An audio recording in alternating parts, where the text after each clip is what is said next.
Hello, I'm Peter Zanoni, Corpus Christi City Manager, and we're bringing to you today another video message on our efforts that we are making to transition to a new business model for our healthcare delivery for our community. We know that since October we have been coming to you in person and meeting with you every Friday at your building on Horn Road. However, last week and again this week, because of the high case count and your all's efforts out there, and in fact some of the employees are out as well, being mindful of your schedules and current conditions, instead of meeting in person, we thought it'd be safer to deliver a video message. And so this is the second time we'll be doing that. And today's message has a lot of good updates for you. We're going to cover about 6 topical areas in this message to you today. That includes our general vision or goals that we have. I like to repeat those every meeting we have. We're going to talk to you about where we are in the business model development and negotiations with Nueces County. We have 2 options now in front of us. When City Council approved creating a separate department, that was one option at the time. However, the Nueces County Commissioners and their appointed negotiator, Jenny Dorsey, have brought an alternative option to the City Council for consideration. And so I want to bring you up to speed on what's happened this week on those. I'm going to talk to you about where we are in the 10-point transition plan. We have a 10-point plan that's guiding the transition in either one of the business models that we use. I want to tell you about the great work that you all have done in those 8 employee focus groups. There's 8 convened focus groups of the employees that are addressing various aspects of the transition, and I want to bring you up to speed on that.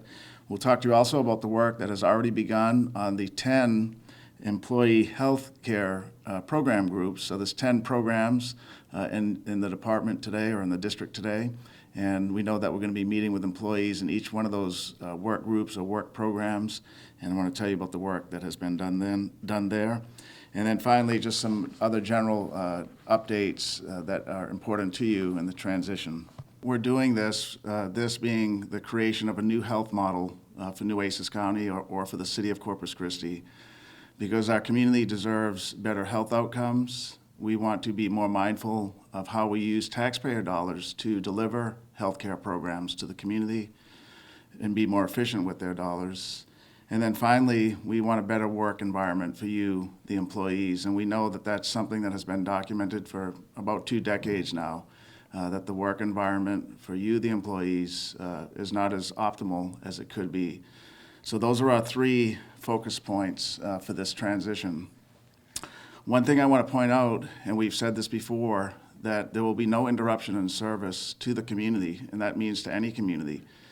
And so some of our unincorporated Nueces County areas, some of the smaller towns like Bishop or even larger ones like Robstown, either model will service those communities. And so the city-run health district option will service those because we would service the entire county.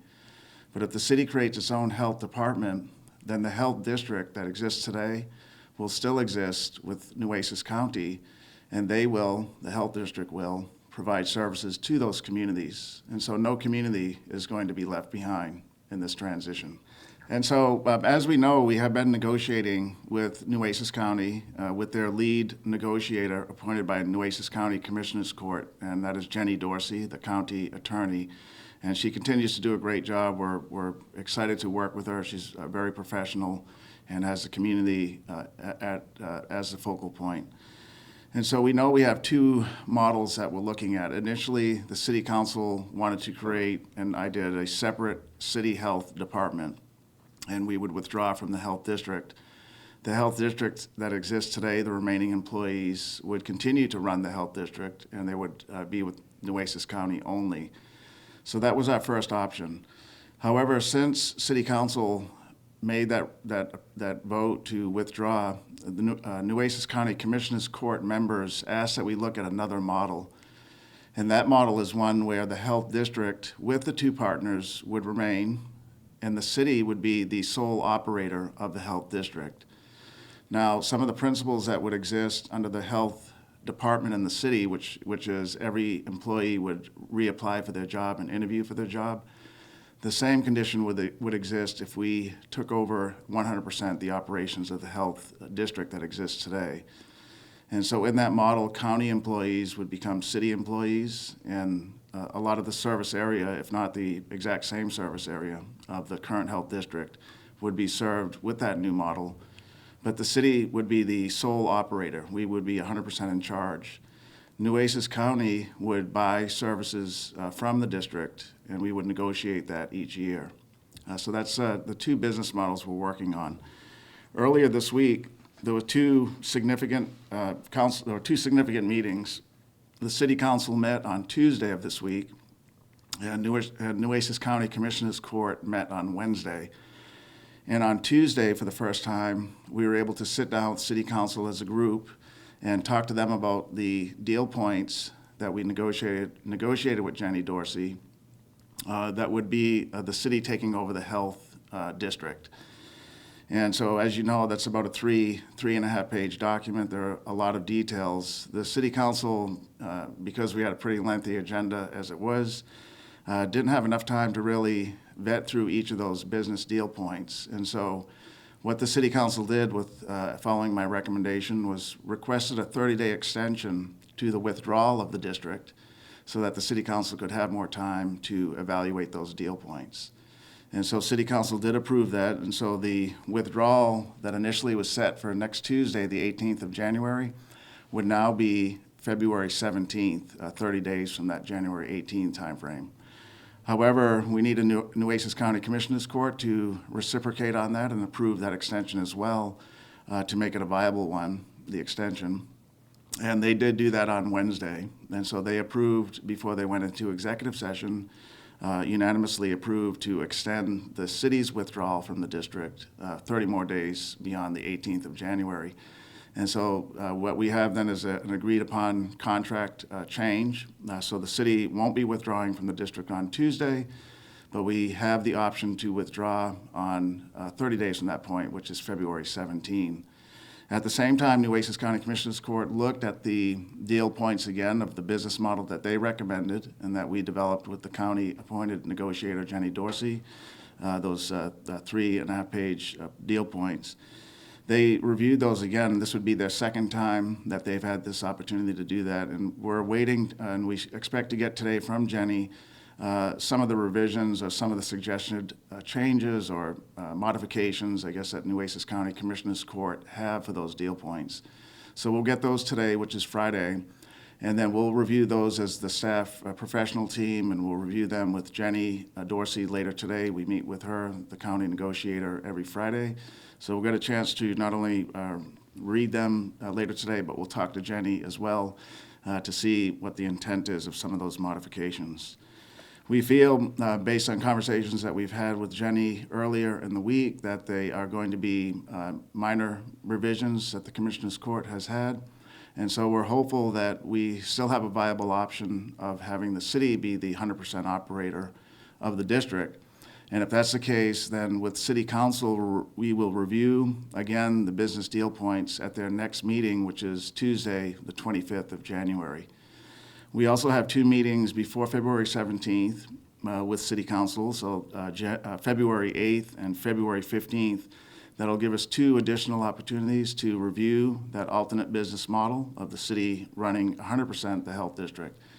And so we're hopeful that between those three council meetings, the 25th of January and then February 8 and February 15, that one of two things will happen. One is we potentially could have the City Council, in concurrence with Commissioners Court, approve that alternate business model of the city running the health district 100%, or we would withdraw and establish our own city health department as was initially approved by City Council some time ago. And so that is kind of the wrap up from this week. I know I sent you an email earlier in the week that kind of summarized this, but I thought it'd be important just to talk to you about it again today.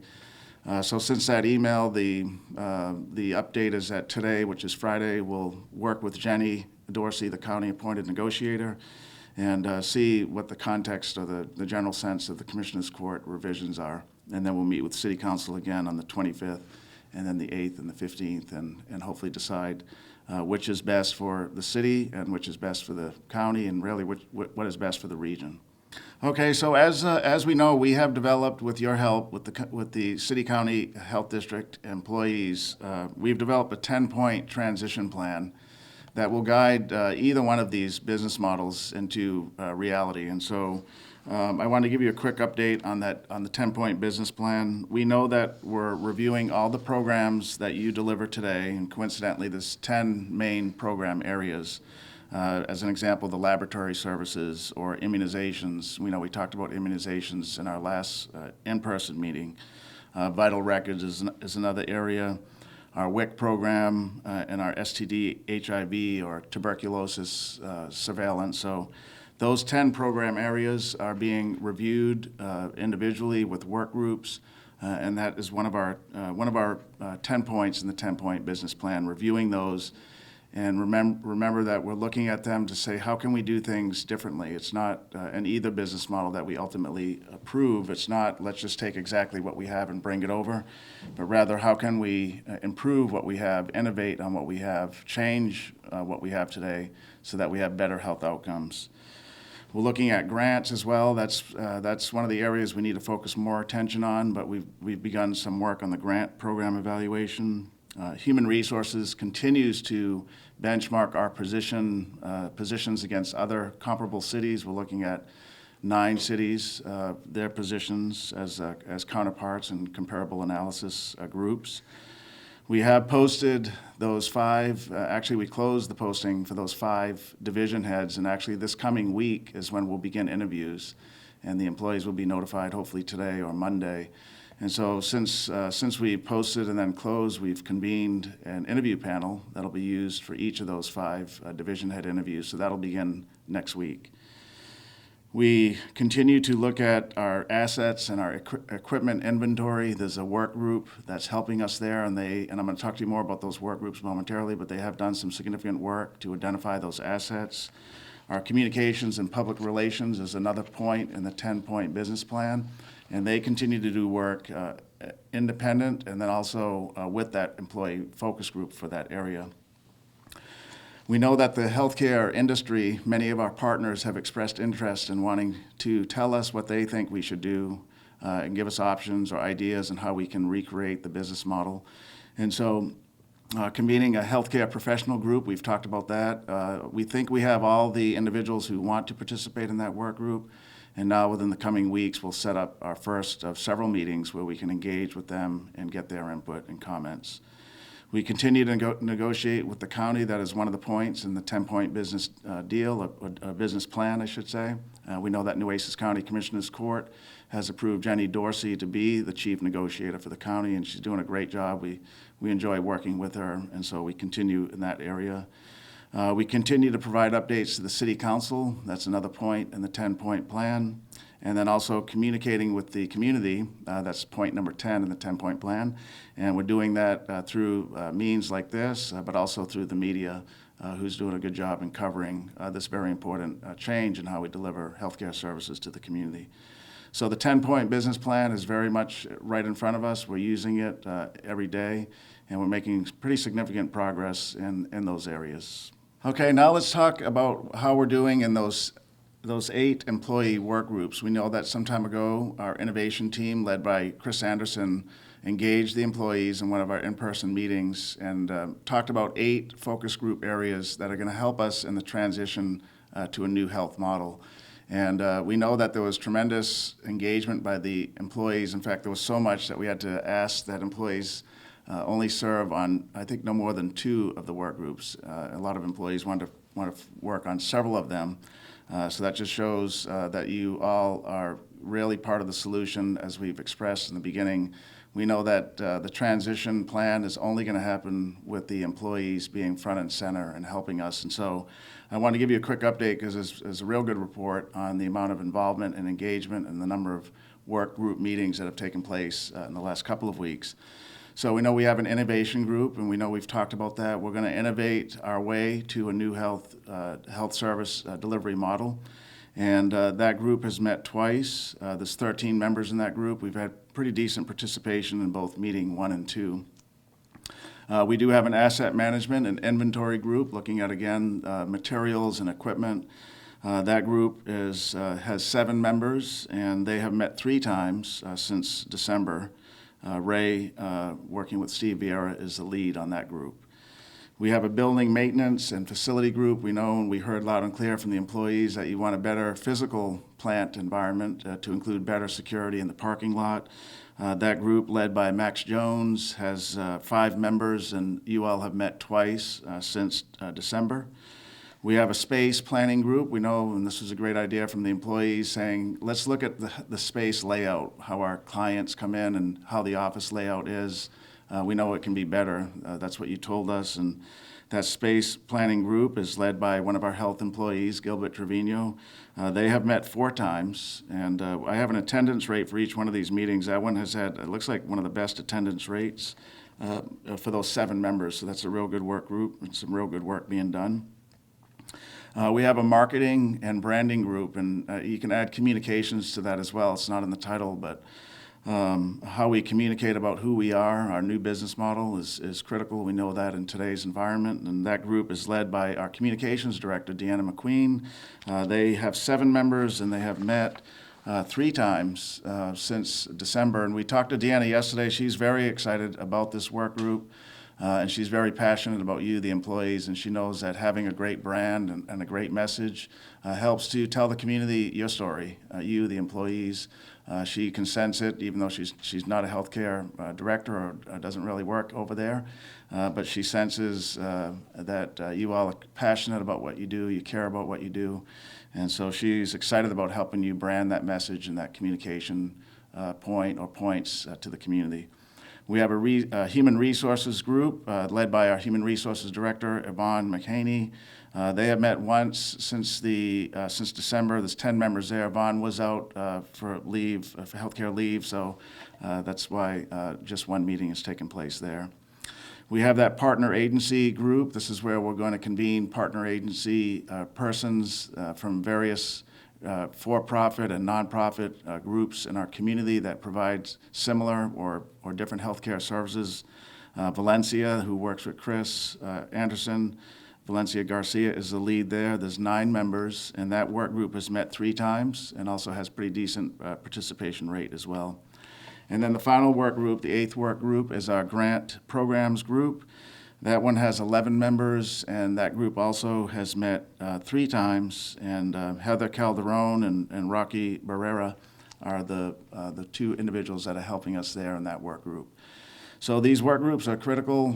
We've said it, and I'll say it again, that it's really going to be the employees that help us create the best health business model for the community and improve our health outcomes and improve use of our taxpayer dollar, as well as improve the workplace for you, for the employees. And so we'll continue to meet. We have that online portal where information is posted, and we're looking forward to a lot of the results that will come out from these work groups.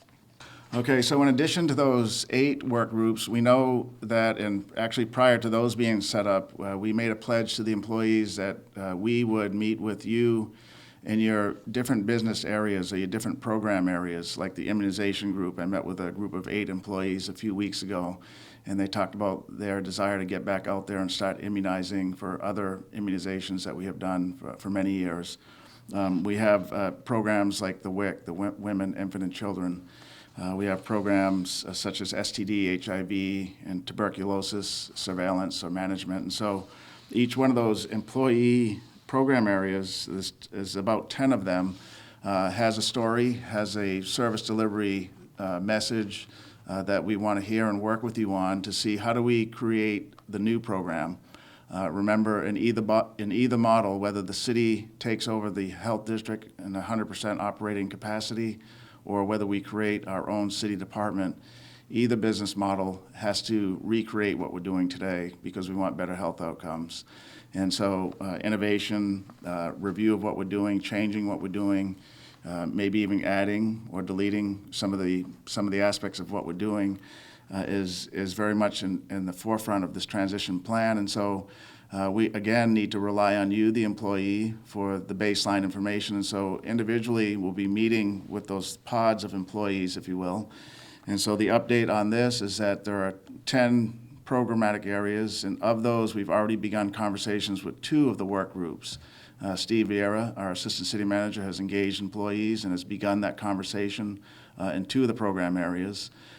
He will, and others will, continue to engage the employees in those work group formats as time progresses, and we know that that is going to be a key to the recreation of the business model and the service delivery models moving forward. The TMRS and the TCDRS retirement program presentations from leads of those 2 agencies, and we've talked to you, the employees, several times about this very important issue. And this week coming up, so today's Friday, the week coming up, we are arranging to have a meeting with representatives from both TCDRS and TMRS with you, the employees. And so today we're going to be soliciting best times from you to see what meeting date works best, where's the best consensus from the employees. The meeting will be next week, either on Wednesday, Thursday, or Friday. So today, keep an eye out for communication from the city that will ask you for which one of those 3 days is best to meet. There's a defined time, I believe, or times. And so that'll be an important offering to you so we can better understand the migration of benefits or the difference in the 2 programs, those 2 retirement programs. I did want to point out that one of the key, what I believe to be one of the key concepts in the county negotiated deal points for the model where the city 100% runs the health district is that several of you employees have about 2 years before you're vested with the county, meaning that in 2 years you would get the county's match dollars to your dollars you've been putting in the retirement program. And in our deal points, we have said that for those employees, they need to remain on the county's books as a county employee for 2 more years so that you can vest and you can get that match money. We know that's something that we heard loud and clear from many of you in our in-person meetings. In that 2-year period, when you're still a county employee, you would, though, report to the city. The city would manage your work plan each day and also evaluate you. So kind of from a technical standpoint, you would still be a county employee, but that's to benefit you in getting those match dollars. So that was an important negotiated point, and I want to point that out. It doesn't impact a whole lot of employees, but that is a deal point that's in those negotiated deal points that we work with Jenny Dorsey on. So that's coming up this week then. More information for you. We'll look for your feedback and then pick the best day that works for you. And then a final thing is something that you all suggested, and that is a way to communicate with us about things in the service delivery model or in your current work environment, or things for us to consider as we transition to either business model. And that is an employee drop box, if you will, of a suggestion box. And we have 3 ways, 3 boxes. There's 2 physical boxes, one at City Hall, right when you come in by the security check-in to your right before you enter the rotunda. And then there's one in the Health District building as well. You, the employees, asked that we have one at each location, and we've done that. We received about a half a dozen suggestions already. Yesterday was a good day, and that there were several left yesterday. So I want to remind you about that. You, the employees, asked for it. Use that as a tool to communicate with us for those ideas that you might have, or suggestions, or just comments. We're picking up the comments once a week, and we're reviewing them. There's also the online portal as well, and so you can use your phone or use your computer either at work or at home. That online model or module is anonymous, and so all 3 can be anonymous, but especially the online one, we want to point out that there's no way for us to trace who sent that suggestion, so feel free to use the online communication portal as well. And so we'll continue to check those weekly because we know that the employees often have the best ideas, and we want to respond to those if you want to leave those for us to review. In closing, we just want to talk to you about the next steps, and so that includes some of which I've already mentioned, which would be City Council's next council meeting would be the 25th. I believe Nueces County Commissioners Court have pretty much vetted out the business deal points, and as I mentioned today, we'll get their suggestions. We're going to present all of those to the City Council on the 25th, and that'll help us determine how much more work we do on that option. Do we continue, or do we pivot from that and go back to the original plan. So we'll know more on that as we head towards the 25th of January. We know that this coming week we're off on Monday. It's Martin Luther King Jr. holiday, and we're thankful to this mayor and many of the council members that for the first time in decades made this a city holiday. And so the city employees will be off acknowledging that, national holiday. We do encourage you, though, to make it a day on. There's a lot of activities. You can visit the city's website to learn about the march that takes place, and there's several other events as well. We want to be mindful of COVID protocols, and you still can participate as long as, or in a safe way if you use those safety protocols. So next week's going to be a short week then because we're off on Monday. But we will meet with you again on Friday. It could be, depending on the case counts out there, again through a video format like this, or we may go over to your all's building and have a conversation with you then. We will continue to communicate with you via email if there's something of urgent. Otherwise, we'll talk to you again through video message next Friday or in person, depending on the case counts that are out there. So have a safe week, and we'll see you next week either in person or via video. Thank you.